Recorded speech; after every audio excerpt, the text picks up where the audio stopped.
And I think we are live. This has been a long time coming. It's been about 18 months to 2 years in the making, but for the first time in God knows how long, I have solid Wi-Fi with a solid upload speed, and I felt like live streaming. It's my first night on the new Wi-Fi, and I thought I'm going to put it through its paces, and having tested it all, I feel I can stream. And oh, I have missed streaming. Oh, I have missed streaming so damn much. Uh,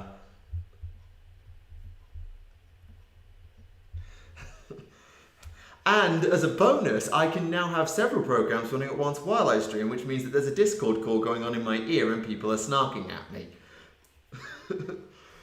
So I might leave that call depending on how snarky they get to force them to snark at me in chat because, you know, viewer rates and all that stuff.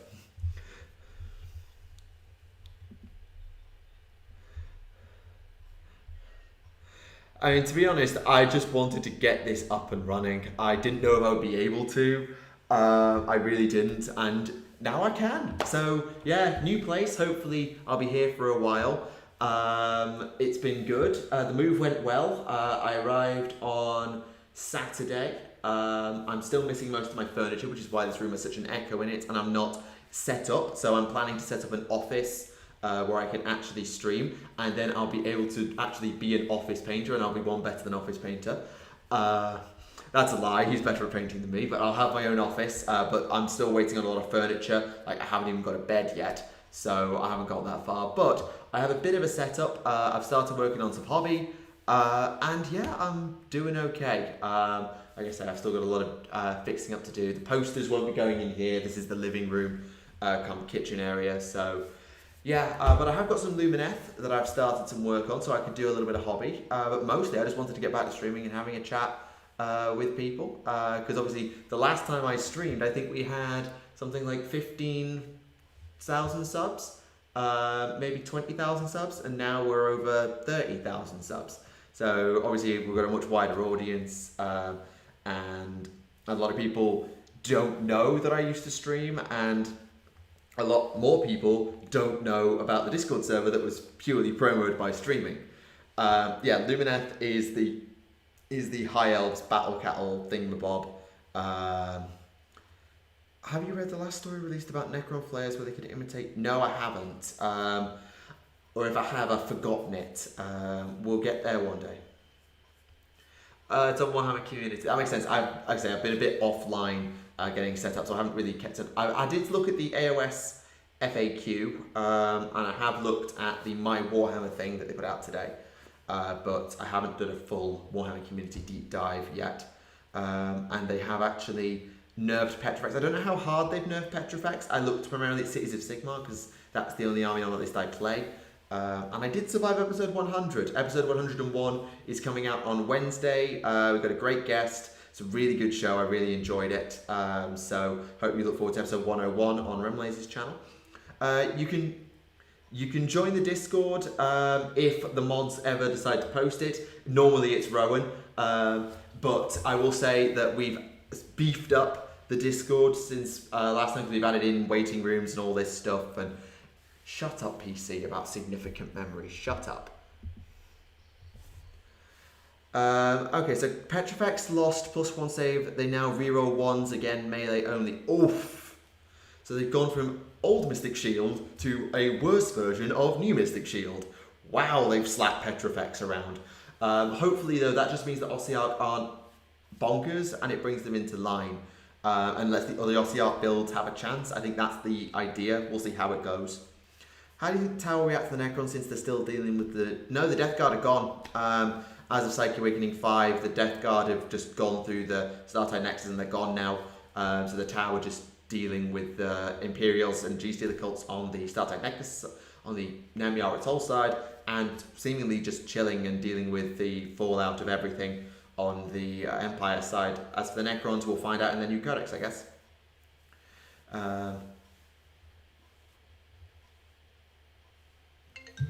Oh, hang on, sorry, my phone's ringing. I'm going to take this. Sorry. Where do I go? On a break.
Sorry about that. Grandparents always pick the most inconvenient time to call you.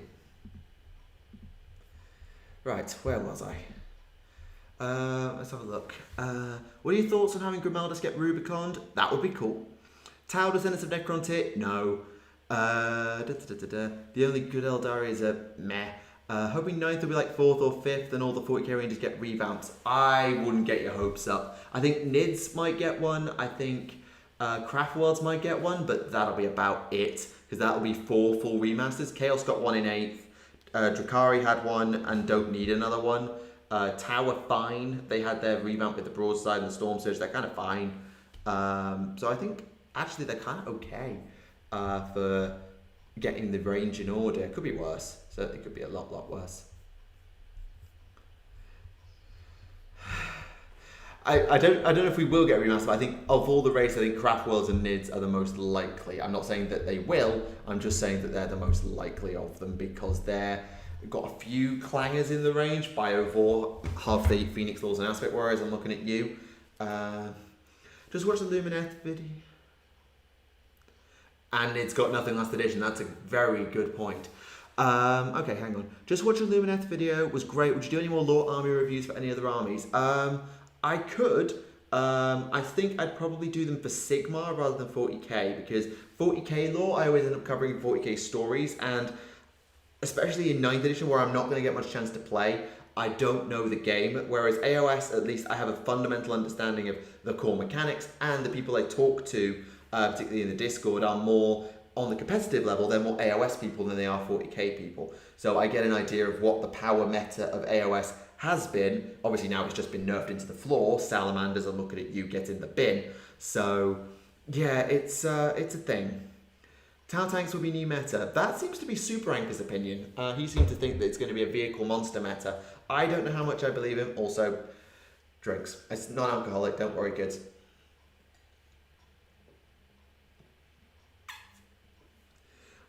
We will see exactly what the meta shakes out to be, but Anchors was definitely very insistent that it would be tanks. And if I can get tabletop sim to work, I might try and get a couple. I might get a couple of battle reports against Anchors. That would be cool.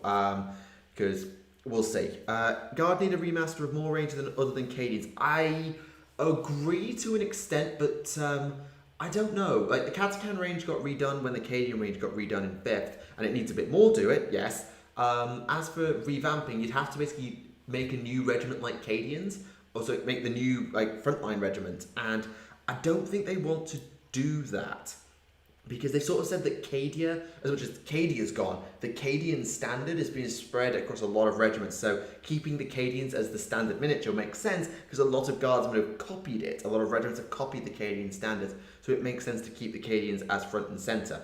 That said, more plastic guardsmen, I would not disagree with, and I know certain people who are not here would very much agree with more plastic guardsmen, particularly in the form of Vostroyans. But here we are where we are.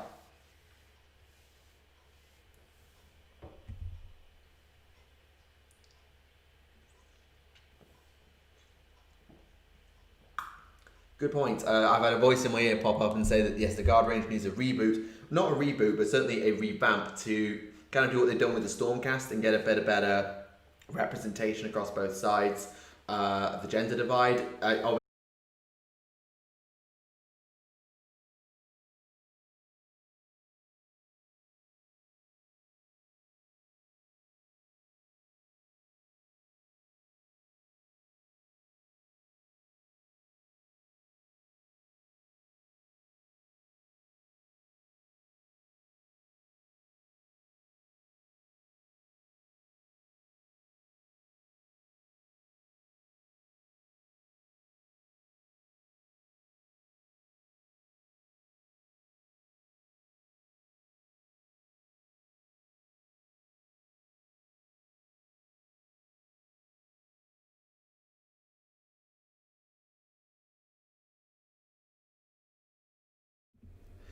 I had a hard crash. Okay, so new computer, same old problems. Well, actually not the same old problems. I used to have problems where I would lose my internet halfway through a stream and I'd have to reboot that, or OBS would crash. I've never had the computer hard crash. That's a first. Like the whole thing just froze up, jagged up, and then crashed. I have never had that before. And I don't have a clue. If it ain't one thing, it's another. Correct. But here we are. The move's been good. Sorry to people in chat, not Discord. I've got people in my ear. Move's going well. I moved on Saturday. Got in fine. Cost. I'm not going to go through the cost of it. But got unloaded. Built things within a decent length of time. And things are going pretty well. I've got a fridge. I've got a washing machine. I've got a chair. I've got an air mattress. I've got a pop-up wardrobe. I was supposed to get a new settee arriving today, but IKEA only sent me the cover. The rest of it's arriving in 2 weeks. So my bed and my settee are coming in 2 weeks. So I'm on an air mattress for the next couple of weeks. And once that's in, I'll probably have a home of it, and then I'm going to start from there. I'll go and set up my office. What happened is I hard crashed. My computer stream just completely seized up. I had to restart it from nothing.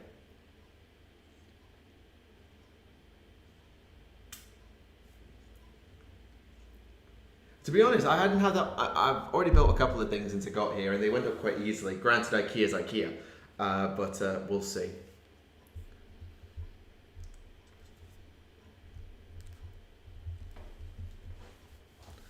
Do you think we'll be getting old helmets in Primaris form? No, I don't think so. I think we'll stay with the Mark 10s. I don't think we'll be seeing beakies and that lot back with Primaris, in my personal opinion.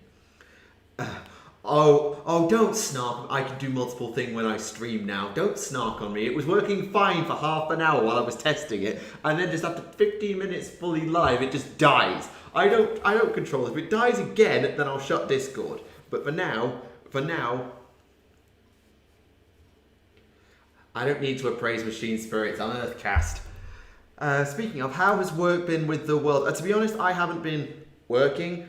Because my contract for my school, my job, officially starts in September. So I'm contracted to start in the new year. So I haven't been working at the minute. I did some work during lockdown as part of my PGC. Excuse me. As part of my PGCE, which was really interesting. That's where I started doing my lockdown lessons.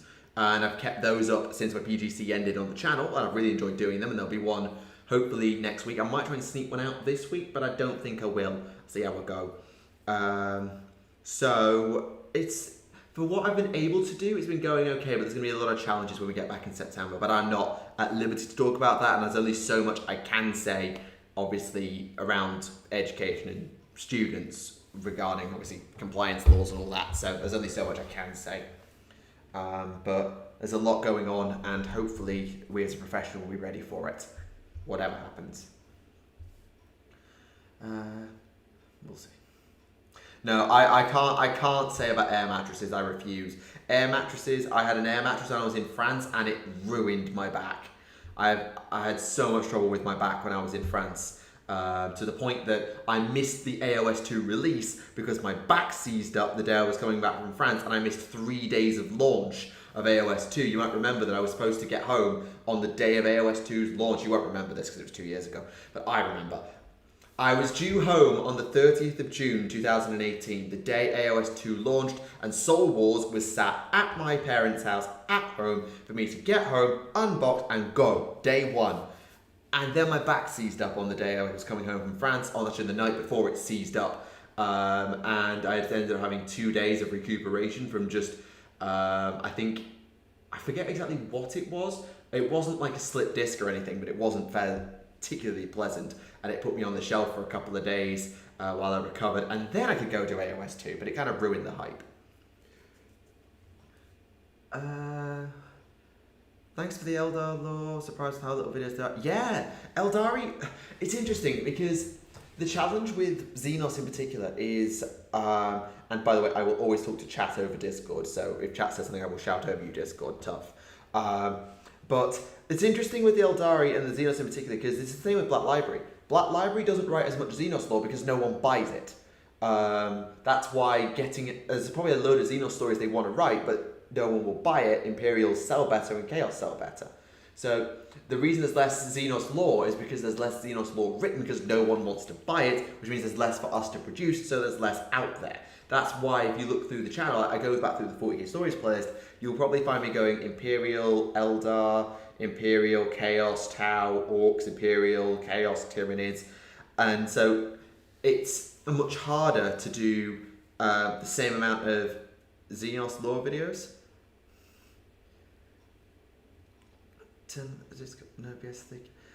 No, I can't. My Mac, I don't think can support. I try to remember when I set up OBS on a Mac, it wouldn't let me play Discord sound through a stream. I genuinely don't know how to do it.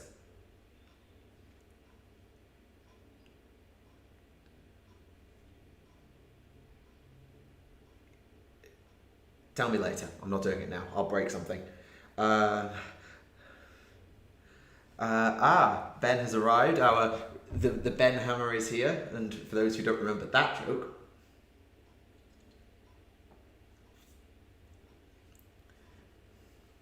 self-fulfilling prophecy of non-support for Xenos. Accurate. No one buys it, so no one writes it, so there's no interest, so no one buys it, so no one writes it. It's a bit of an endless loop of self-fulfilling prophecy. I do see your point. But in terms of more cool things that vaguely are Eldarish, do you want to see some Lumineth? Because I have managed, in the time I had no internet, I decided to go and start my Lumineth off.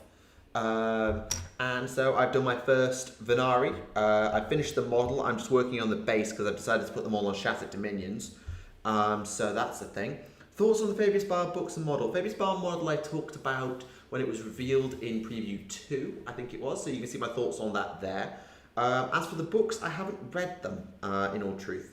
I've not had a chance to get around to that particular set of books, mainly because I've been so damn busy. But they're a series that I'm interested in getting around to at some point, though it's not top of my to-do list, in all truth.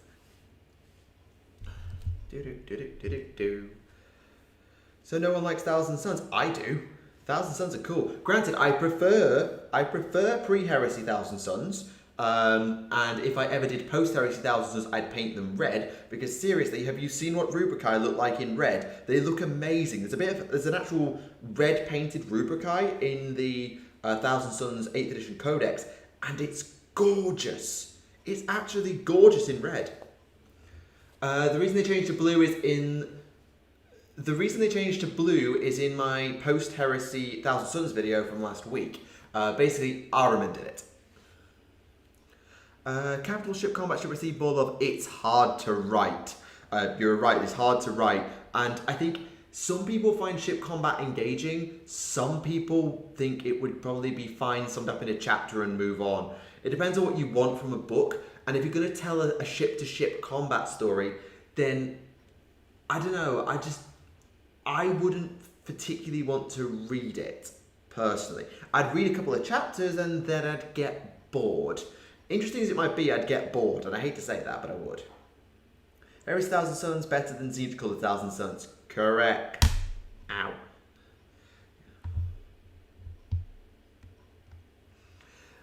Do you think Tyranid storyline of them going to Earth will develop, or will it just be another Gene Stealer cult being purged off screen?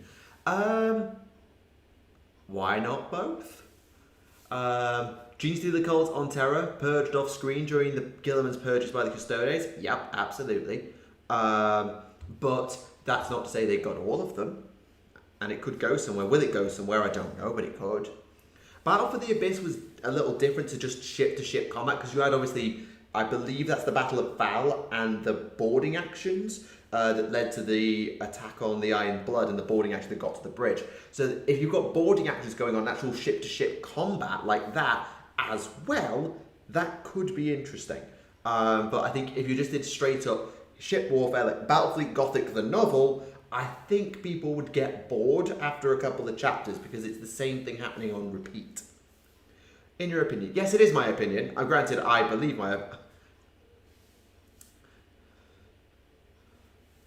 Oh, Battle of the Abyss... Oh, sorry. Am I getting mixed up? Is Battle of the Abyss not Foul? Is Battle of the Abyss the one involving Word Bearers and Ultramarines? Oops.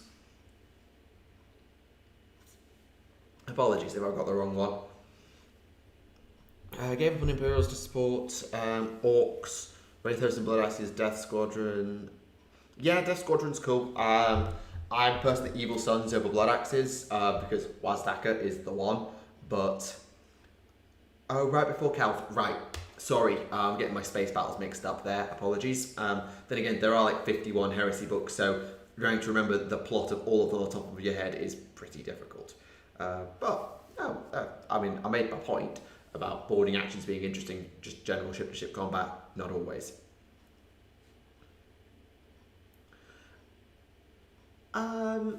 Is there Xenos ship-to-ship combat?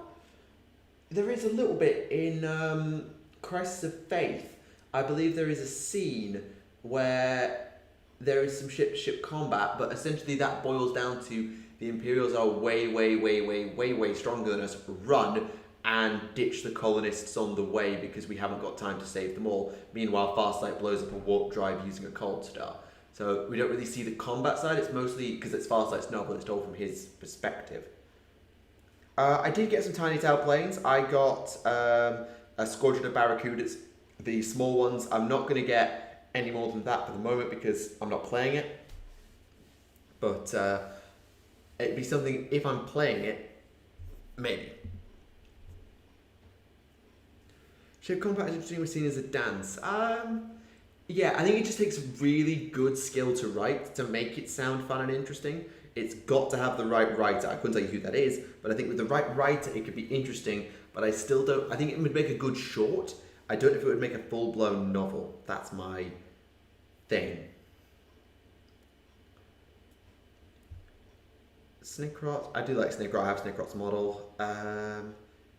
If Blood Axes can trick Tau to blow up their space dock. What story is that? I haven't heard that story. Is that? I don't remember seeing that in a codex. Is that?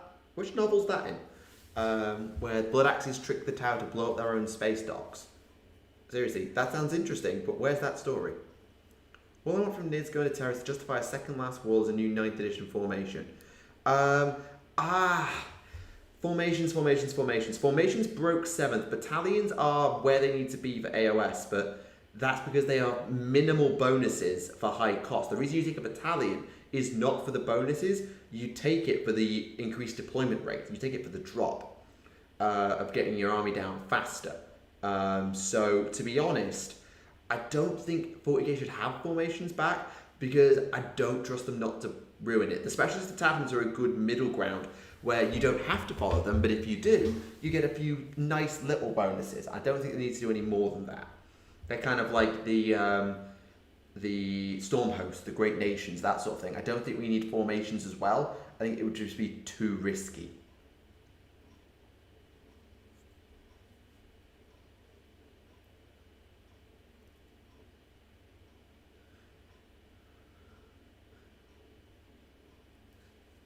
That's called the Guard of the Crimson King, isn't it? But again, the rights of war are... We're going to restrict your army list, but we're not going to dictate every unit that you must take and the benefits you will get therein. And also, rights of wars come with a drawback. There's ways to do it. There's ways and means. I just don't know if I want that back. Because as cool as it would be to have the Dawnblade contingent and the Retaliation card and all that stuff, I don't know. I would actually be okay not having that, but that's just my opinion. Ship lore involving Xenoships. Okay, so there's an Eldari ship combat in Mechanicus, Priests of Mars. There's an Eldari ship attacking the Arx Mechanicus. I've already mentioned Crisis of Faith. That's about it. In terms of lore on Xenoships, I've done Craft Worlds, I've done the Imperial Navy. There's not a lot on the Eldari Navy or the Corvatra. I'd love to do a video on the Corvatra, but there just isn't enough.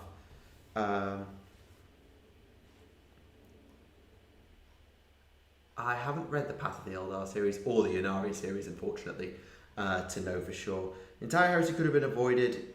Yes, but the Emperor was an idiot. I thought we've covered this. The Emperor was an idiot.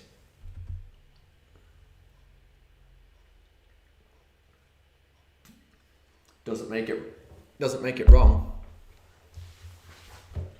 Might well be heresy, but doesn't make it wrong. We need more hand sculpted models. No, to be honest, I don't think we need to go back to... Well, I do and don't see the argument for hand sculpt versus CAD, because I'm sure the people in the Discord are going to yell at me either way. But with a hand sculpt, you're limited by the skill of the designer.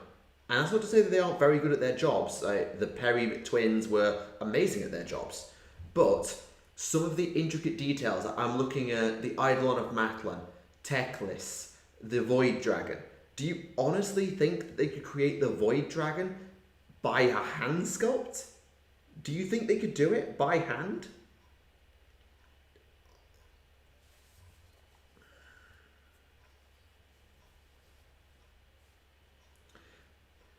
Like, I do see the argument for hand sculpting, and I think that for certain characters in the right place, right time, there's an argument for it. But especially if you're trying to create things on a uniform scale, so for example, the intercessors, you want the assault intercessors to be exactly like the regular intercessors. Copy over the template so you've got all the proportions of the parts correct. Copy paste, bing bang bosh, off you go. No inconsistencies, which is a point to consider. And some of the very intricate designs, and again I come back to the Void Dragon because it's the most recent, I don't think could be done by hand. They might, but the consistency of getting it right would be very, very difficult. Whereas the computer, it might be lazy. I personally don't think it is, because it's incredibly difficult and I couldn't do it. I'm just air quoting the person in chat that said lazy. I genuinely think that it's got such skill involved that, yeah. And as Ben says, CAD says can be as good as hand sculpting, and newer designers will probably work on it. So it's what they know. So if we go back to hand sculptors, then you've just said to that entire generation of designers, oh, by the way, all that stuff you trained for, yeah, get in the bin, go and relearn a new trade. No. Right. What is your opinion on Fire Slayers? Never played AOS, but just got the starter set, a few other characters, haven't been matched about the army, what they're like to play. Oh, I wish I had certain voices in my ear telling me about Fire Slayers. I think with Fire Slayers, the main thing for them is that you don't want to run blocks of Volkite Berserkers, no matter your temptation. Auric Hearthguard and Hearthguard Berserkers are much better and can be your battle line. Use them. Volkites are cool because, 2 wounds, reasonably punchy, and come with shields. They're actually quite okay at that. But the Berserkers are just better, and Magmadroths are really cool. As to how powerful they are, couldn't tell you. What's the optimal build? Couldn't tell you. I'd have to do a lot of research on that. But lore-wise, I think they're very interesting. Like the most mercantile faction, barring possibly the Caradron. And so having their own unique twist on the old Slayers. So I quite like that. With things like the Zote coming back, do you think the town might get a Nikasar model? The Nikasar, as I recall, are entirely ship-bound. They're the Psykers they're psychic and they're entirely fleet-based. I don't think they're the Worms. No, that's something else that the Ethereals have some stupid ability over. The Nikasar are the psychic pilots, and I believe they're entirely found on their ships and they never go planet-side. I could be wrong on that. I'd have to go check my auxiliaries video. Look at the current state of the models, i.e. the Death Guard sculpts. There are unfinished parts. Really? I haven't actually worked with the Death Guard miniatures, but I doubt they left them unfinished. If anything, the risk of a CAD design is that they end up too cluttered. I think that's the risk I've seen, is that they end up a bit cluttered. And that has happened.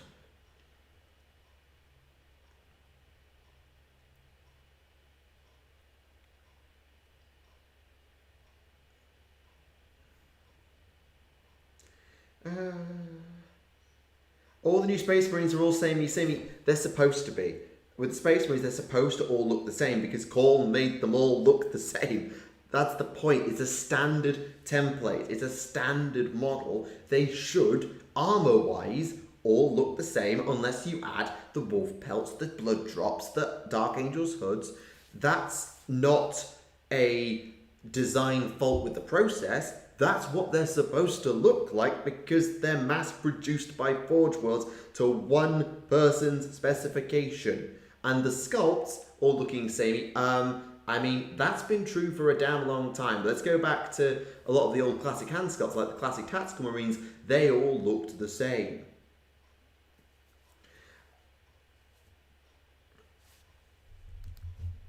And yeah, obviously we're not even, all this to sort of like the design is not even considering the production value and the manufacturing and the factory work. That's all got to be kept in mind as to why they do it this way. I'm not saying it's perfect. Could they balance it a little bit? Yeah, maybe. But they've got to think about the logistics of it, of a company that's worth more than Marks and flipping Spencer. They're a big business now. They have to produce a lot of stuff. It's got to be kept in mind. Ninth Ed made Devilfish is good. Oh, damn it, I just went down the Tidewall route. Never mind. The War of Dhaka story. The War of Dhaka. The War of Dhaka is, that's Atari Vo, and that has nothing to do with blood axes. That has to do with Farsight being an overconfident idiot. I've read that story. I've told that story 4 times. Farsight was an overconfident idiot, thinking the orcs were on the run, chased them into a crater and got blasted. That's not blowing up their own space docks. That's just Farsight being an idiot, so unless there's another part to the War of Dhaka that I'm forgetting. Anyway. Gone are the old multi-part kits like Mini Marines. Yes, multi-part kits are kind of gone, and I miss multi-part kits, I really do. My Lumineth would love that, but at the same time, the detail they get into the new sculpts versus the old, because they're not multi-part, is worth considering, and the amount of kits they can get on frame, the amount of pieces per frame, is also worth keeping in mind for production costs as well. Not saying it's perfect, I'm not defending it to the hilt, merely pointing out that there are advantages to this method as well. It's not just, oh, it's lazy, oh, it causes repetition. I don't agree with that personally. The raid portion. Friends. Oh, that's because someone suggested like rebooting the guard range to have someone who's not Cadians, and I knew you would like Plastic Australians. Friend recommended me Tau because I already love Gunpla so much. How do I paint whites that look good? Don't ask me. Okay, there's people in my ear yelling they know how to do it, but I'm not going to repeat them. I'm going to tell them to write it in chat because that's easier. It's been a fair while since we've had a story of the craft world meeting Tau. I know they haven't had any luck with the Drakarian Harlequins. I believe there is a story about a Tau expedition finding it like an abandoned craft world and running across Harlequins, but I don't know about craft worlders. It's one of those things that sort of has slipped by the wayside, though I'd have to double check all the codices.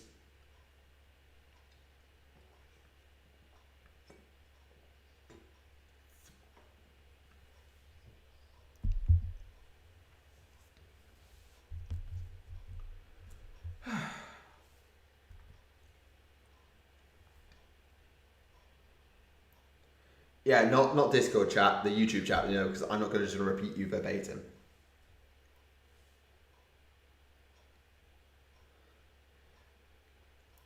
Lunar Wolves painting guide. Oh yeah, Warhammer TV will have a guide on painting white as well. That's worth keeping in mind.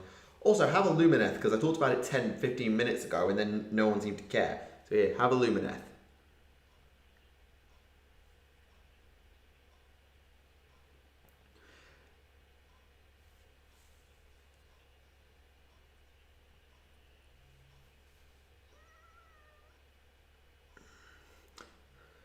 It's technically not a spear. I keep calling it spears, but it's actually a pike. They are pikes, not spears.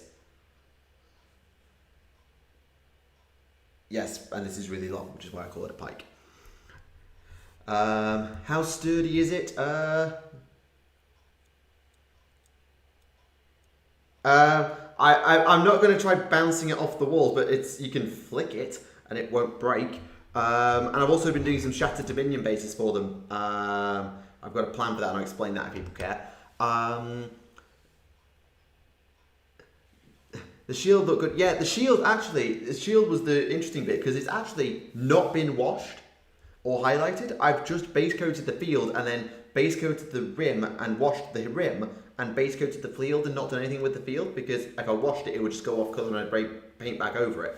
The giant mountain cows have not been released yet. They're not actually physically available yet.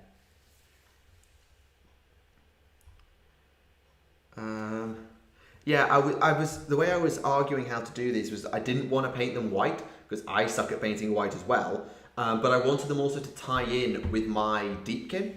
So you probably are aware of this if you've been around the channel for any length of time, but I own a lot of elves.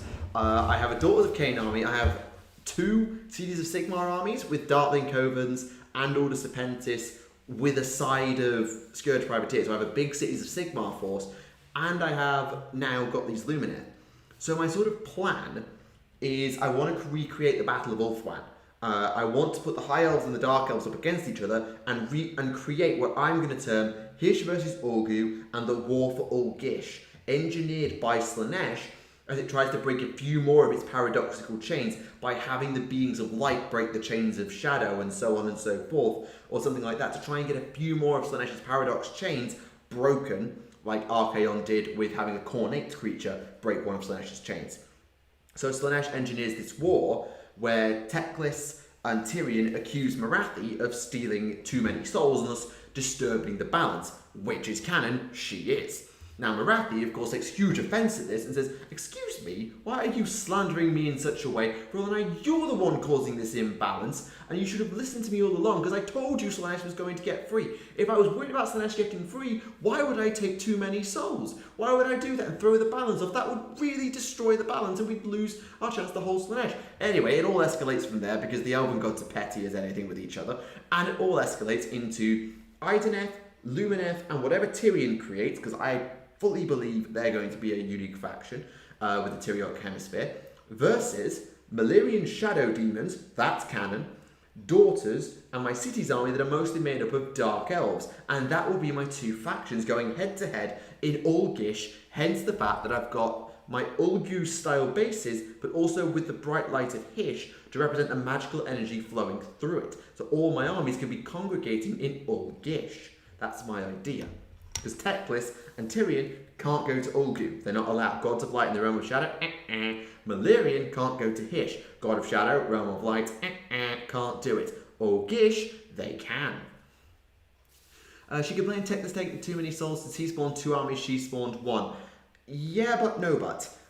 Because each god has created their own factions. Malerian created his, Marathi created hers, Teclis created his, Tyrion created his. Although the Lumineth seem to have been agreed on together by Tyrion and Teclis. But the reason why Marathi's taken too many is that she wants to fuel Canaanite expansion and take it further and further out to spread her influence and give herself the right to godhood, because she is a demigoddess, not a goddess, and no matter what she tells you, that's true. So she's taken too many, and that's why in the Daughters of Cain Battle Tome, it talks about the God Seekers being drawn to Ulgu, because the balance of souls had been tilted just too far towards Ulgu, allowing the scent of Slaanesh to be picked up in Ulgu for the Slaaneshi servants to hunt. And that was the problem. Marathi took too many. So where are the Wood Elves going to fit into this? They're not. Sylvaneth are a separate thing. And I don't want Alarielle involved in this, because it's none of Alarielle's business in many ways. The deal with Slaanesh is entirely Tyrion, Teclis, Malerian, and Marathi's business. That's their business. Alarielle's business is the realm of life. This is about light and shadow. Also, if Slaanesh gets free, that means nothing to the Sylvaneth, because realistically the only elf in the entire Sylvaneth faction is Alarielle, and she's a god. So it's not really going to fly. I could see a way to do it, but then I'd have to find another faction to go on the side of Shadow, unless Tyrion doesn't get his own unique faction and then Alarielle takes his place. That's the only way I'd fit them in. I know why, just trying to find out how she could blame it and turn it on Teclis since he made the Lumineth and the Deepkin. I see your point, I do. The Wanderers are in the cities, so they, again, it's none of their business. If their city is marching to war, then they'll just sit it out. They have no business with Malerian, they ran away from Gyron, they have no business with the gods. They're Azarites. They're former Gyronites turned Azarites. They have no business being involved in this war either.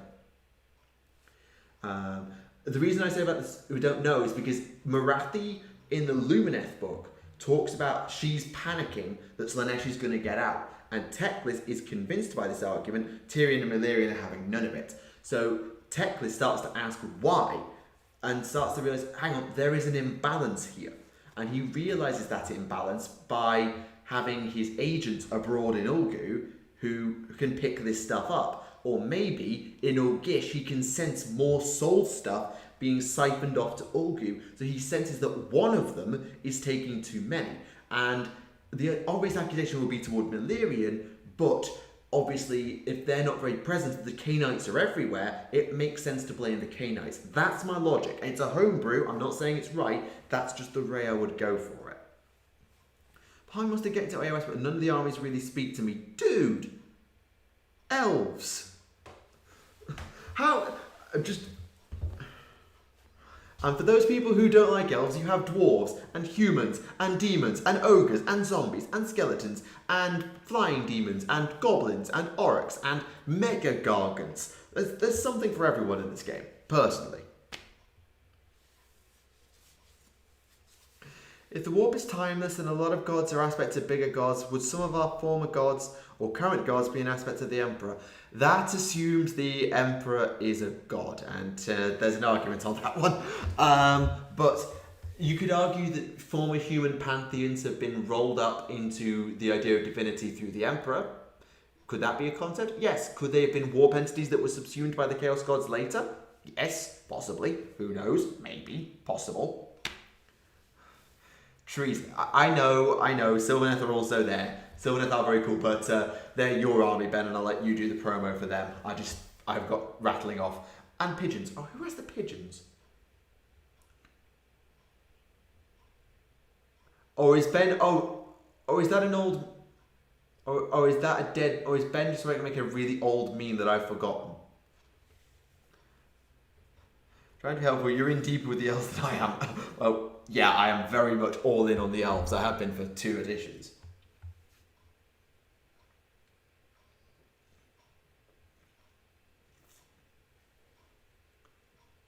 Oh, yeah, it's in role models, isn't it? Yeah, they're the chaos equivalent to the Stormcast in role models. Slaanesh demons to go with the Iron Choir. Slaaneshi demons. I mean, I don't like them, obviously, elves. But that's an option. Stormcast. Oh, Stormcast. Wait, Stormcast don't have pigeons. Stormcast have, like, eagles. They're not pigeons. Ether wings are not pigeons, they're eagles. In my personal opinion. It's an old reference to an old tree. I thought it was. Tell me that reference later, Ben. No, I will not playing Eldari. I've got my Tau and I've got my Orcs. I don't need to play Eldaria or Drukhari, especially considering that they've just been whacked in the new edition. Apparently, they kind of suck. Tzeentch have pigeons? Zangors? Zangors have got kind of avian bits, I guess, but I won't call them pigeons. Okay.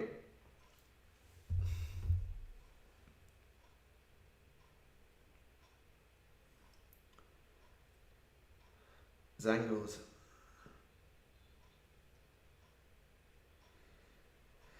Anyway. Have you seen the new Apotheosis rules from this handbook? Yes, I have. A few of us had a go at theory crafting some heroes, and the general consensus is they are not as good as their real-world, real battle tome equivalents because they don't get most of the actual special rules and bonuses, but they're still fun, and I made some really interesting ones that I quite enjoyed. So they're not as good, and they would never be seen at tournament play unless you're building a specialty tournament around it because they're not good enough, but they're interesting, and I think it's a good thing that that exists. That's my opinion on the matter. Oh, I need to go and buy some washes because I want to try and recreate the Orgu terrain in White Dwarf, and I need to wash this grey masonry, this sort of blue-grey masonry with True Key Violet. And while I'm at it, I might get some Drakenhof Nightshade for the white magic of Hish to show that it's a slightly off-white, using something like Drakenhof Nightshade. Because I don't want to put any washes on the grey of the robes, but yeah. On the Heresy Yu-Gi-Oh-esque, which one? There's been a few Heresy games, and I don't know which one you're referring to, I'm afraid. Charybdis or Hydra? Hydra. I play Order Serpentis. Cold ones, dragons, Hydra. Yes, every time. Not Charybdis. Always Hydra. Just about finished the Realm Gate series. Would you recommend next? Already read The Undying King. Okay, so I would say that it depends on what you want to read about. If you want to read more about the ongoing narrative and the overarching plot, the best thing to go and read is Soul Wars. Because I've just read it myself, and it picks up with Nagash, who you know from Undying King, and it gets the Stormcast involved. You get to meet Sigmar, and the ending of that book is quite cool. I'm not going to spoil it, but I might talk about it in Discord if people care, and I will definitely talk about it on Podcasters at some point. However, Soul Wars is the first place where AOS2's plot really picks up, and I would look there as a sort of launching off point into the new edition. However, if you want to learn about a specific faction, then a lot of them have their own novels. So, the Lumineth are getting their own. Idneth have Court of the Blind King. Neferata has several. I forget their names off the top of my head. There's the collections of shorts, Oaths and Conquests, Gods and Mortals, Myths and Revenants. They're all very interesting short stories to introduce you to a lot of factions, but they're not as comprehensive a deep dive as, say, Undying King is. So you've got a lot of options. Seraphon lore in AOS is so all over the place because they can't decide what they want to be, and I think they've only just sort of got their head around it. I'll have a look through the battle tome later and remind myself. The one where you build card decks tutorial, I've not played it. The tutorial means nothing to me, so I don't know its name, I'm afraid. Are there any novels featuring Slaanesh? I don't think there's a novel featuring Slaanesh itself. But that's not to say Slaanesh doesn't hang around. If you want a story where Slaanesh itself shows up, then you want to buy the Wrath of the Ever-Chosen campaign book, because Archaon goes on a journey to try and free Slaanesh. So you can get a bit of Slaanesh in there. As for Slaaneshi armies, then I would wait for the Lumineth novel if you don't mind watching them lose. Have you heard anything about the Gloomspite novel? I've read it. I've read the Gloomspite novel. I read it on one of my various train journeys coming down here to find this place. So, yeah, I've read the Gloomspite novel. I really enjoyed it. There's a lot of sort of creepy / body horror. It's terrifying, but I really enjoyed it, and I recommend it if you don't mind getting a bit grossed out in places. And it is definitely not one where, and then they won, is the ending. Let's just say that.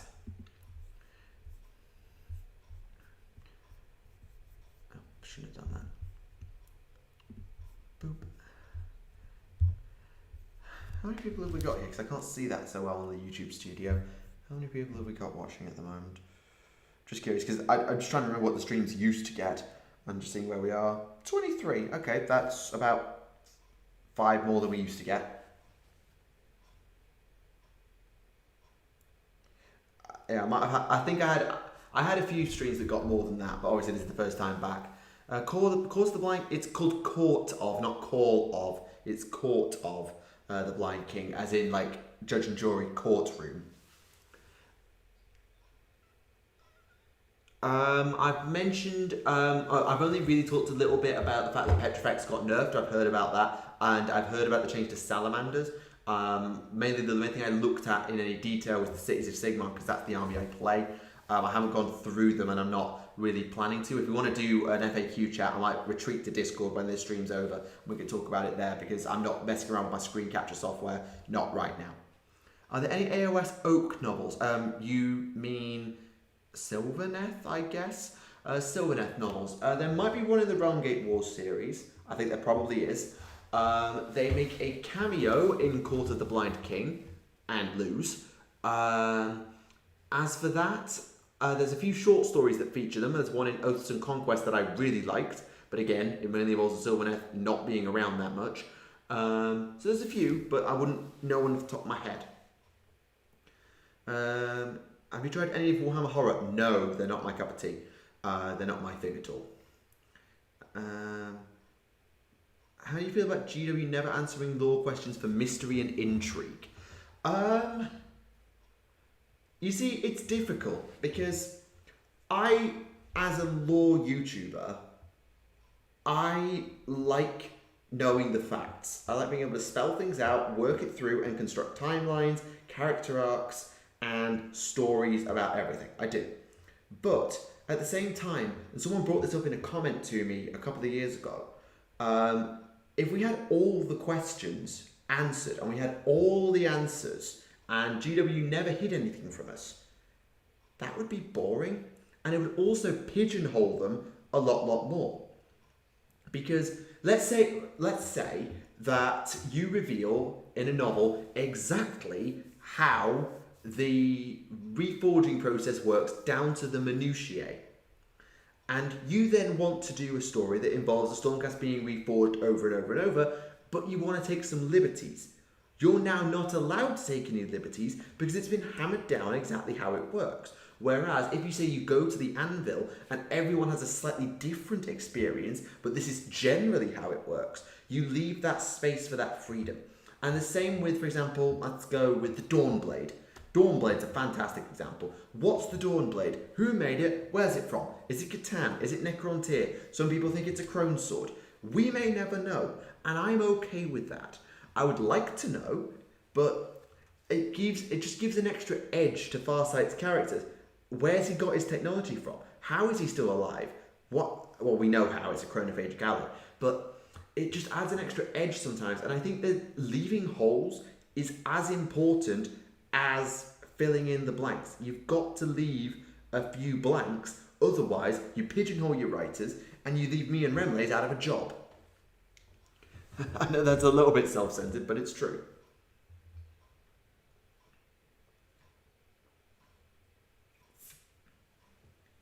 I'm over halfway done reading Plague War, and it's one of the best video game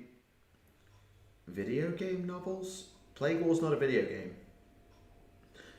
I'm not sure. Oh, Slaanesh has the final sword. Oh, I didn't know that. It's in Phoenix Rising. Slaanesh has the final grown sword. Well, that's the Yanari buggered. If a book spells out the minute detail of the process, it stops resembling a story and more a manual. Yeah, also that. Like how to make a Space Marine, I've done a video on that, and I will never do it in real life because it's impossible. So, Warhammer novel. That makes more sense. Yeah, not knowing everything is okay. It's nice to know things, but we don't have to know everything. Blizzard learned the hard way with Warcraft not to set up details until needed, too much opportunity for canon conflicts. Yes, when you have the Heresy, where basically, well, how many times do you have canon conflicts in the Heresy? And Rogel Dawn, being Schrödinger's Primarch, is also a point of that, where he is alive, dead, missing, and located all in the same novel. It's ridiculous. So, Schrödinger's problem is the thing, and you've also just got to consider that it pigeonholes your authors. And yes, Ben, pigeon joke, fine. I still don't get the reference, but pigeon joke, fine. So yeah, I think I'd like to know more, but I don't want to know everything because then I'm not going to ask any more questions. That's my personal opinion on the matter.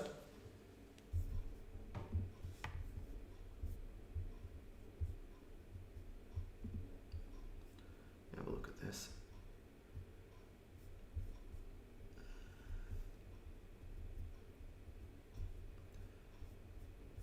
Okay, just have a look at a thing. Finecast Primarch, no. No. Finecast is dead, let it die. Leave it dead.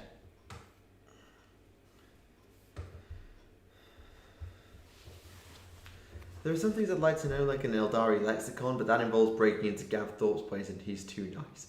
I mean, I would love to have a full Tau. I would love to be able to do the Tau symbology.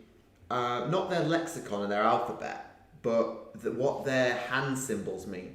So, for example, it talks about making the sign of contrition, or the sign of the humble student, or whatever.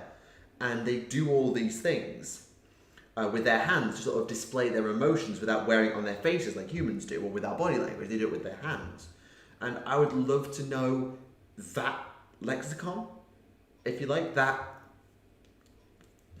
Formography is a word out of Fallout New Vegas. It's not right, but that's the sort of thing I want to know, and I'd love to badger Phil Kelly about that to the point of tedium.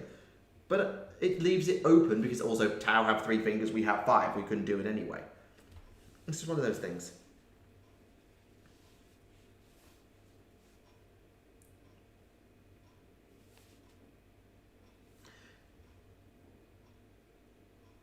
Oh god, yeah, Gay Vasa doing it. That could be fun. Tau have 3, humans have 5. As I recall, Tau have 3. I think it's 3. I I forget exactly. Yep, Gay Vesa, that's spelled correct. I'd love Gay Vesa models. I don't think we're ever going to get them, but I'd love them. I'd love some Gay Vesa, or at least a conversion pack. Like the Gene Stealer cults have their conversion pack for the Brood Brothers. I'd love to see the same thing for Gay Vesa. I don't think we will, but I'd love to see it. Symbology? No, symbology more implies like actual physical symbols on the like drawings of symbols and writing them down. I'm more talking about like hand gestures. It's almost like there's a Greek word for the way that actors used to work in Greece, where the law of the hands. Oh, what was the law of the hands called in Greek acting? Oh, its name's gone out my head. Damn it. The law of the hands in Greek acting. What was it called? Hold on. Law of the hands.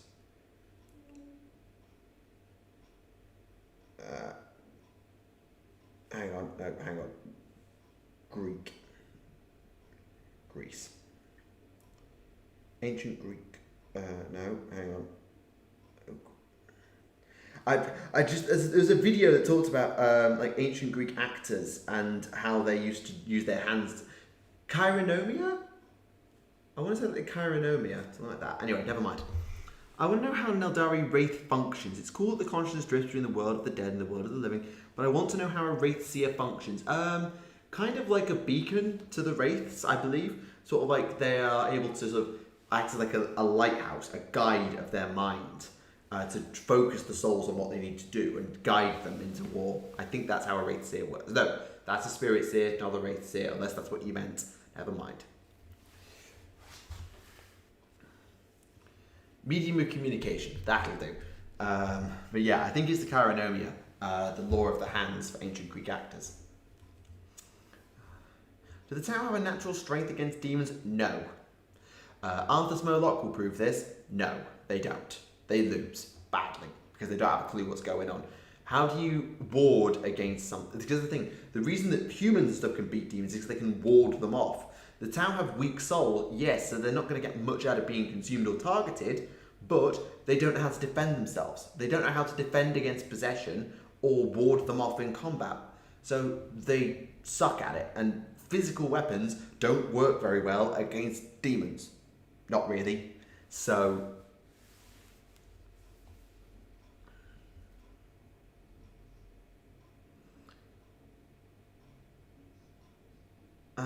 Poor Malchior. Yeah, Poor Malchior, that was the name of that possessed water cast. I do enjoy the water spider. I do enjoy Poor Malchior as a concept. What do you think ought to happen once the Nids devour the entire galaxy? The story ends, the Nids leave. That's it. Game over. That's what would. Like, you think that Warhammer Fantasy Age of Sigmar was a hard reboot? Well, you ain't seen nothing yet, son. That's what it would be like. It would be the hardest of reboots in a brand new galaxy, or they'd tell a brand new time period spent much before, and they'd do the heresy again, or they'd move time backwards and just have to cut things out of the game, so it wouldn't work. Chaos Nids, I don't think we're going to see it as a faction. Like, the Gene Stealer Oracle is a thing, but I don't think we're going to see actual Chaos Nids as a faction. No. In lore, it could be interesting to have a small conclave, but I don't think we're going to see it in a game. Personal opinion. Time to Andromeda. Mass Effect joke. Well done. Mass Effect joke.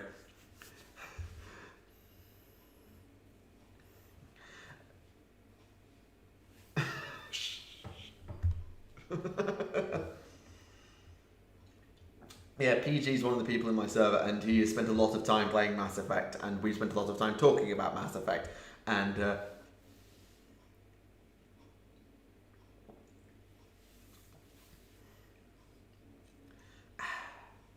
how long have we been going?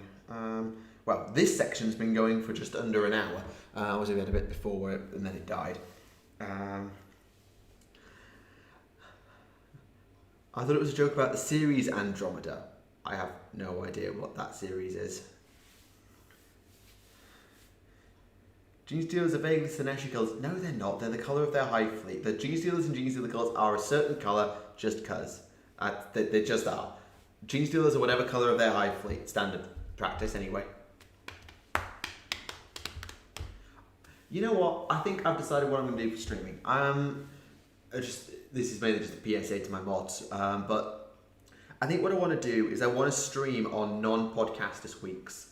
So every other Friday I record Adeptus Podcasters, and I'm going to keep doing that because Podcasters is awesome, as you've noticed.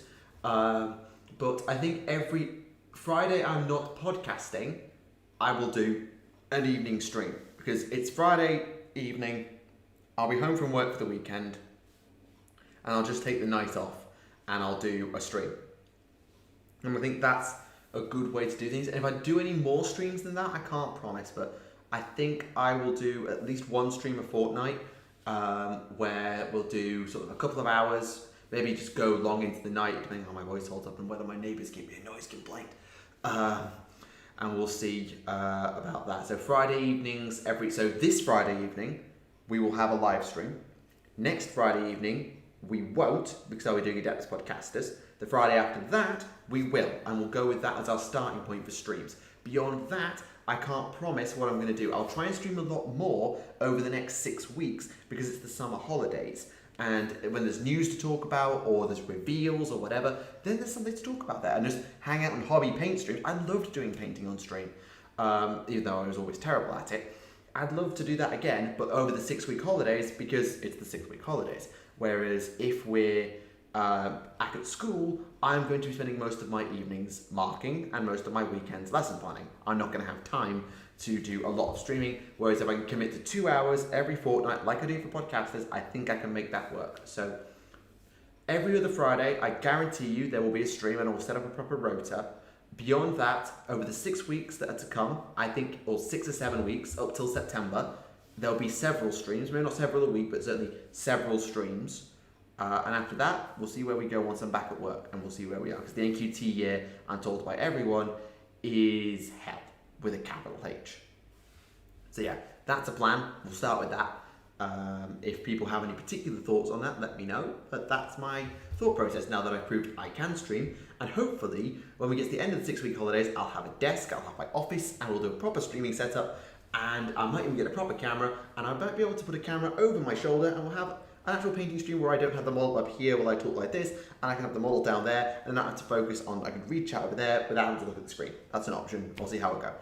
They're not top of my list to buy a new camera. I've got to buy a desk and a chair and cupboards and oh god, so much stuff. Boring, sensible person things indeed. You know, this is just my first. Well, last year was all furnished. This year I'm unfurnished, so all the furniture I have to buy is on my own, off my own back. So I've bought a new fridge, I bought a new washing machine, I bought a sofa that's arriving, I've got a bed arriving that's mine, I bought my own fabric self-assembly wardrobe, my own coffee table, I've inherited a TV off my parents that's currently not working. So yeah, this is the time where I've got to buy all of the things. Stream every 2 weeks seems reasonable and nice. Yeah, I know when I was in France I streamed like twice a week, but that's mainly because I was going insane. And AOS 2 was coming out, so we had loads to talk about. But I think at the minute this is a decent balance, and I'll also still do the Discord Snarkathons whenever there's a stream. So the next one is actually on Saturday, so that'll be useful. On Friday night, we'll promo the server, so people come into the server, we'll do a Snarkathon on Saturday for the reveal stream, which I'm assuming will reveal the release date of like the Mega Gargants and stuff, or maybe they'll reveal the new, like probably show off the new monolith, I'd probably wager, and then we'll see where we go from there. Don't talk about furnishing a house. Yeah, I know you're in the middle of furnishing a much bigger house than my 2-bed flat, so you have my sympathies, and so does your purse, Ben. I'm not rolling in all that sweet teacher money. You really do not know how the education system works, do you? Teachers don't get paid that much. Granted, I mean, yes, the higher you go up the system and higher up the pay grades, you get paid more. But certainly NQTs, they get a nice enough salary. It's a good salary. It's a livable salary. It's a very livable salary. but it's certainly not exactly sweet cash money. I'm earning less this year than I earned last year, just for context. Yeah, I'm teaching from 11 to 18. That's the age range I'm teaching. This year I'm teaching 11 to 16. I'm not teaching sixth form, at least at the moment. That is, of course, subject to change. But my school is 11 to 18. That's the age range I can teach. And I'm trained to teach at. Oh, it was a joke. Damn it.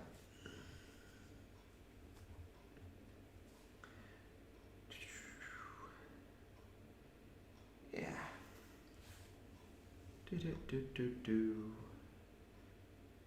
Oh damn it, the shop's closed tomorrow. I can't go get my bloody Drakenhof Nightshade and Druchia Violet. Oh, I'll paint the sword. Not to derail the conversation, but when do you suggest starting to learn about fantasy? And should I go with fantasy or go straight to AOS? So, fantasy is not coming back for 2 years. And when 2 or 3 years, Warhammer the Old World is back. For now, I would play Sigmar. But if you want an army for fantasy, there are some armies in Sigmar that are also in fantasy. So, for example, Cities of Sigmar. If you play the Empire models, they are all part of the Empire in fantasy. The Dwarves, the Dispossessed, were all part of the former Dwarves faction. The Wanderers are former Wood Elves. The Phoenix Temple are former High Elves. The Darkling Coven, Scourge Privateers, and Order Serpentis are all former Dark Elves. And so on and so forth. It's not comprehensive, and you will not be able to build a full army, and there is no guarantee that those factions will return in Warhammer the Old World. Even things like Seraphon and Skaven are not guaranteed to return, and if they do, they might not return in the same form. So I would say AOS, I think AOS has got better lore anyway. I prefer the lore for the gods and the high Greek tragedy. I like it. For me, lore-wise, I prefer AOS to fantasy, but that's because I know it better. So yeah, that's my opinion. I suppose that was a bit long and rambly, but that's my opinion. If you want to play fantasy, just play Total Warhammer 2. Good answer. Not entirely accurate, because obviously dice rolling, but a good answer.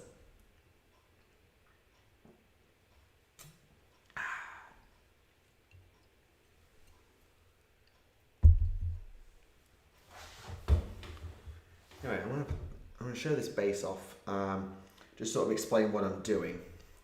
So, up to the camera now, this is the base that I'm working on for my Lumineth. I'll just tilt it that way a little bit, it's a bit better lit. So, you might not be able to tell on camera, but I've actually got 2 sets of colours working on it. Well, 3, maybe 4. There's 4 different colours on it. So, the sort of earth segment, in fact, I'll get the Shattered Dominion box. That will show what I mean. So the Shattered Dominion box has got different layers of materials on it. This one's a good one. So this one here, you've got red earth, cobalt blue stone, gold metal.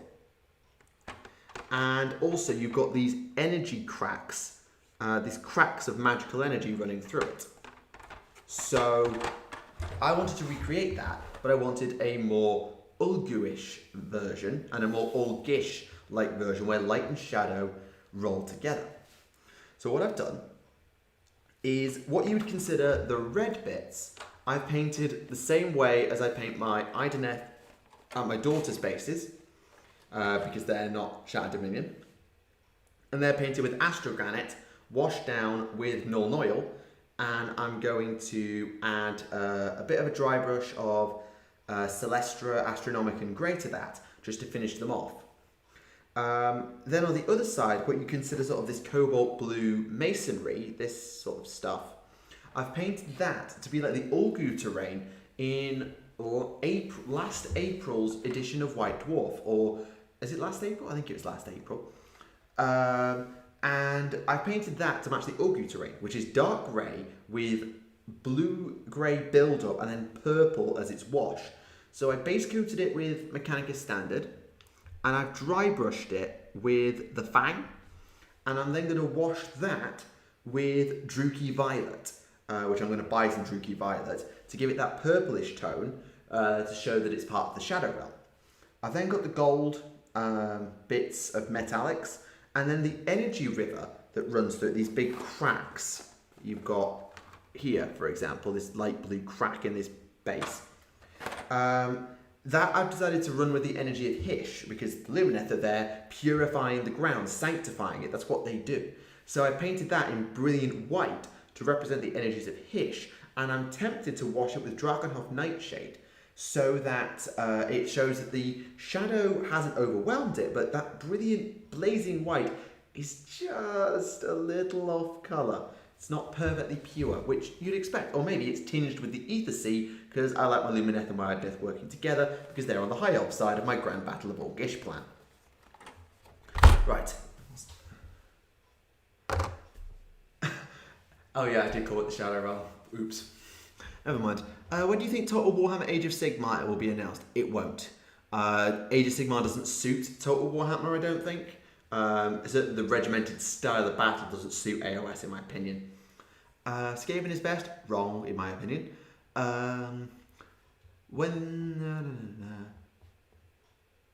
Okay, just thought on 40k would track decent on a Total War. I don't think it would. Because again, the battle style is all about ranged combat, and Total War doesn't like that, personally.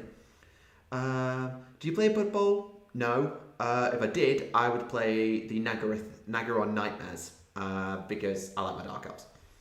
Prefer AOS to fantasy. No, fantasy doesn't hold a place in my heart, but AOS is more compelling. It's more unique, and we don't know what will happen with the story. Correct, correct, and correct. I find the tale of the gods and the tragedy of the Pantheon of Order really interesting, and the characters that is built around the gods is fascinating. Yes, you're building on fantasy's lore, but, well, sometimes you have to break a few eggs to get your omelette.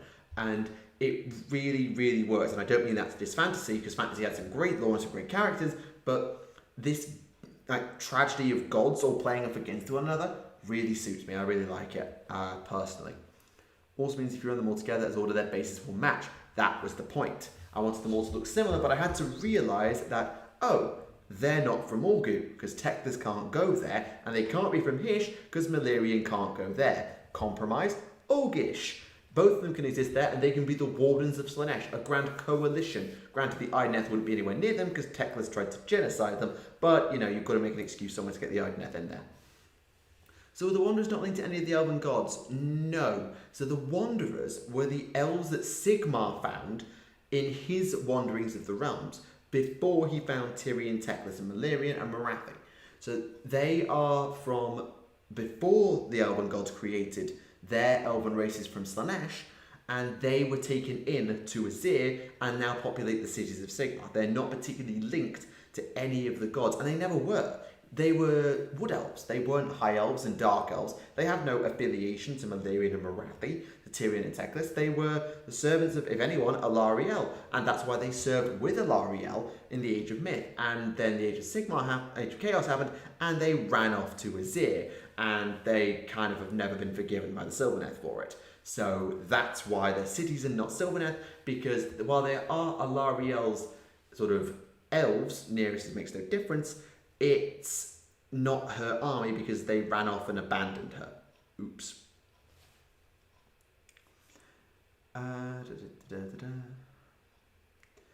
I haven't seen Total War Napoleon, to be honest. I couldn't really comment.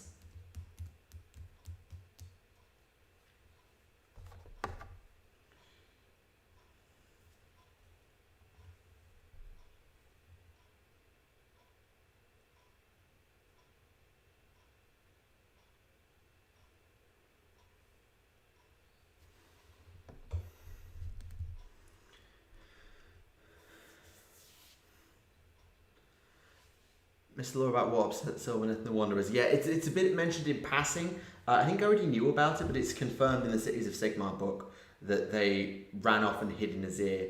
And yes, I am enjoying AOS. You didn't notice from the 2 years of hobby projects that I did, with A Town Called Malice and an Elfin Adventure Season 2. Oh, and an Elfin Adventure Season 1 back a couple of years before that. I've spent more hobby time doing AOS than 40k over the last 5 years.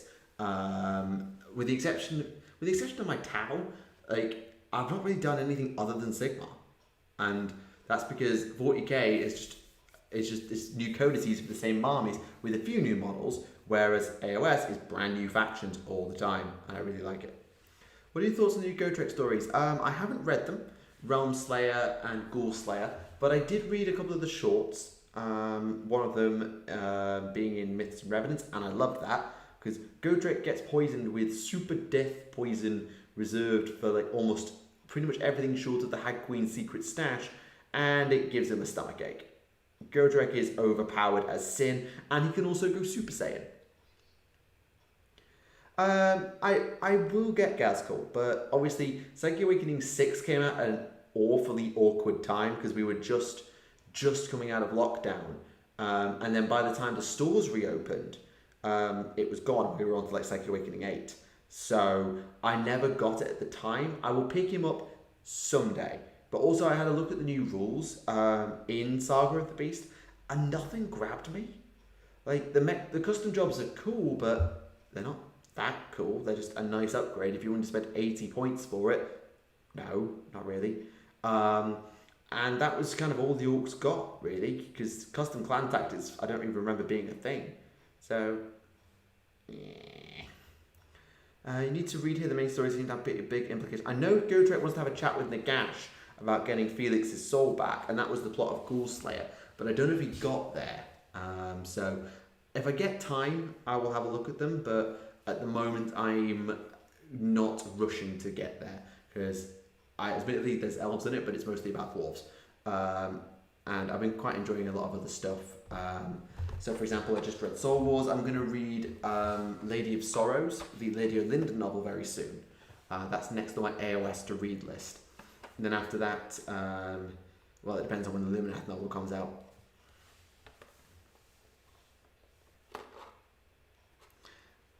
I know about the value of audio dramas, and I know Brian Blessed is amazing, but I've never got audio dramas. I prefer to physically read a book than listen to an audio drama, especially because I use it to cross-check things later.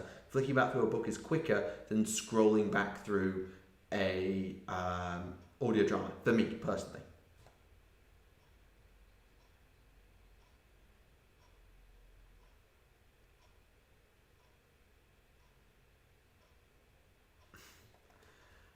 AOS Edition 1 was Chaos vs Stormcast, AOS 2 is Death. Someone actually, this is something I talked about on Scarlet's stream a couple of weeks. Is it a couple of weeks? Last week? Oh god, I've lost track of time. So yeah, I have a plan. I have a thought process of what's going to happen with AOS's plot. So AOS 1 was Order versus Chaos. It was the Storm of Sigmar and the return of Order to the Mortal Realms and smashing aside Chaos as it went. Failing, mostly, but managing to establish its ports in the Storm, the Free Cities. AOS 2 is the Necroquake. Nagash and Sigmar were best frenemies in that enemy of my enemy and all that stuff. And I think, or what they did, was they made the Necroquake and made Death versus Order the main push. And I think that's very interesting. And at the end of Soul Wars, you get the first conversation between Sigmar and Nagash in eons. It's their first actual conversation. And Arkan the Black sets this all up. He sets it up so that Nagash and Sigmar will talk, because he wants them to talk. And they do, they talk. Not much, mostly yelling, but they talk. So, I think that AOS 2 will resolve itself. Nagash will lose, because he's not allowed to kill the entire universe. Again, he's not allowed. So, Nagash will lose, or they will come to a stalemate, and I think that there will be a reason for AOS 3 to reform the Pantheon of Order in the face of destruction, where Gordrak, the Skagrot, the Loon Boss, Super Gloomspike King, I've forgotten his blooming name, Skagrot, thank you, person in my ear. Yeah, so the Lords of Destruction get their act together, Gorka Morka gets its act in gear, and launches the Great War, the Superpocalypse Great War.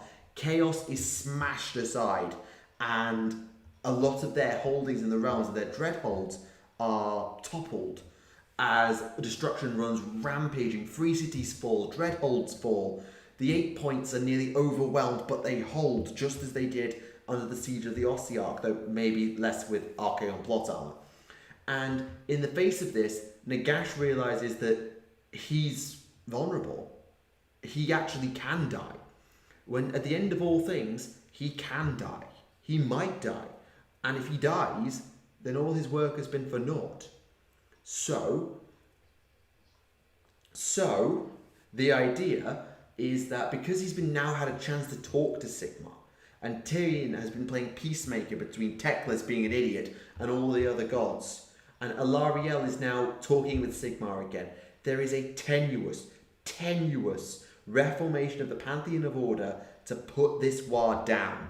They put it down slowly, grinding it down. The elves and Eltharion and the goblins go to war one more time because, let's recreate the Siege of Torre-Vrest. Let's go for that. The dwarves manage to rebuild enough to create a true avatar of Grimnir. And whilst it's not Grimnir, it goes on a tear through the Greenskins because that's what it was supposed to do. Through the power of death and amethyst magic, they're able to sap the power of the Mega Gargants just enough for the armies of Death Rattle and Human to stand together and take them down. And destruction is blunted, not wiped, but blunted. Chaos is nowhere. Chaos has been battered all the way back to the 8 points and is just managing to reconsolidate itself in some of the realms. And the Pantheon of Order, this tenuous alliance, has won for about 5 minutes. And AOS 4 is the fracturing of the Pantheon. The elves and their hatreds and their aloofness annoys the Duardin and the humans who they've been systematically getting in the way of, and they turn on each other. Nagash now wants the debt of the Stormcast repaid because, we don't need them anymore. Therefore, rip out that problem and we'll deal with the Stormcast. Oh, Ideneth, you're in my way. I'm having your souls too. And you can turn the Pantheon of Order on each other in a grand civil war arc, and that's AOS 4. And in that time, someone's just mentioned in chat, Slaanesh breaks out. Because Tyrion and Teclis, Valyrian and Marathi have been ripping so many souls to build their own armies and smashing them into each other that Slaanesh breaks out. Khorne, sated on all this bloodlust, sends its own armies back through. Archaon is finally able to consolidate his power, rise to godhood in his own right, and now we have a new player on the godly stage. You could even topple some of the ruinous powers if you wanted to. I don't think they should, and this is stupid fanfiction at this point. But I think that they have an option to go AOS 3 is destruction, AOS 4 is an order civil war, and the cycle continues. Maybe this time, Nagash and Chaos. Chaos and Death are the main antagonists of Season 5 as they crash into each other once again, as Nagash wants payback for losing at the start of the Age of Chaos, but Archaon is now a god and he's having none of that nonsense. And then this gives time for Order to try and mop up the territory as Chaos and Death are too busy smashing each other, so they're able to mop up destruction in a lot of places and force them back to Gur. But Gur is now an uncivilized hellscape, even more so, and Gur has been abandoned by the forces of Order. We don't know. There's so many things they could do. That's just some ideas, and that's what I quite like the idea of. Handwreath. Why did you keep subscribing me from you? Because YouTube is weird sometimes. It's kind of weird. I don't like it. AOS has way too many orders to ignore it completely. And honestly, if you find the right army and read the right lore, it can really pull you in. You just need the right thing. And AOS is definitely still a thing. If you've not realised AOS was still a thing, then what rock have you been hiding under?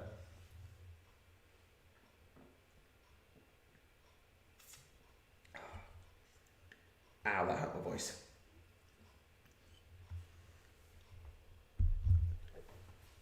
Right, it's 5 to 10, so I think I'm going to wrap up in a few minutes. So if people want to have any last questions, if any of the mods are listening, could they pop a link to the server? If people want to join the server. I'm looking at AOS Stormcast boxes, Anvil Guard. So start collecting, Anvil Guard. They're not Drakari, they're Dark Elves. They're not Drakari, though you could probably do some cool Drakari conversions, I guess, out of the Corsairs, though I personally don't see it. You should play the Bretonnian rules of Yon stuff. I mean, Flesh Eater Corps was the most powerful army in the game for about half a year. Open up his ear, yeah, open up his ear with the Order Civil War. Have the gods of light and shadow lay siege to his ear. Something like that. But yeah, there's a lot of things they could do. But anyway, that, at least from my end, is roughly that. We are at the end of, hopefully, the first of many streams this year. And over the years to come, now that I've got some chunky Wi-Fi for a while. So, yeah, this has been really good. I'll set up a streaming schedule and I'll announce things ahead of time. This one was impromptu because first one back, testing things. So yeah, I think we'll definitely do this again. I've really enjoyed this, and if Scarlett can teach me how to have voice chat going at the same time, I might be able to create small groups with people from my server and have them talking at the same time. And maybe we'll be able to do some like live videos, like community discussions where the Discord and myself, probably not split screens because split screen cameras are awkward, can talk about all this and maybe do live podcasts. Maybe not live podcasters, but live sit and talks with Discord and things like that. So it gives you another incentive to get involved with that if you want to. So there's a few things we could do with streaming in the future. So we've got options. Also Sigmar as a model, that would be very cool. I don't think we'll see it, but I would like to see it. I think it would be very, very cool. But we do know what Sigmar looks like, so it wouldn't be as interesting as, say, Valyrian will be. But anyway, so I'll give you like 1 more minute to let chat catch up, asking them last questions, and then we will wrap things up. And I'm going to let the people in my Discord ask anything if they want to before we close as well. Sigmar versus the Emperor, no.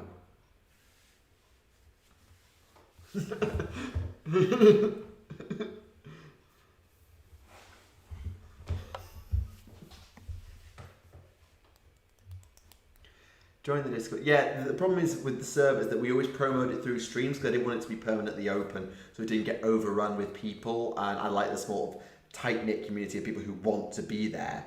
So that's why having the server be locked behind stream promos means that, yes, it wasn't always great for people to see it because of timings, and then we opened it up for the Snarkathons, which was great during lockdown as well. So I'm glad to have the Discord to get some fresh voice in there, and I would ask, please do get involved. It's lovely to speak to new people, and whilst, yes, you get often the same voices in voice chat, fresh voices and fresh faces is always great to see. So I hope that, I don't know how many new arrivals we've had, I'll check in a minute, but I think it's going to be a good time. 5, okay, 5 out of 20 something, when about half of them are already in it. That's pretty good, I'll take that. So anyway, thank you very much everybody for joining me for this impromptu live stream. I do hope you have enjoyed it. If you have anything to say, then the Discord link is in the chat. Rowan has very kindly provided that as the architect of the server. He made it without my permission, but here we go. You did, you made it without my permission. But anyway, thank you very much for watching. This has been Tactica Imperialis, and if not before, I will see you on Friday. I'll put at least a link or a community share out at some point to make sure people are aware of times and places. So, thank you very much, and good night.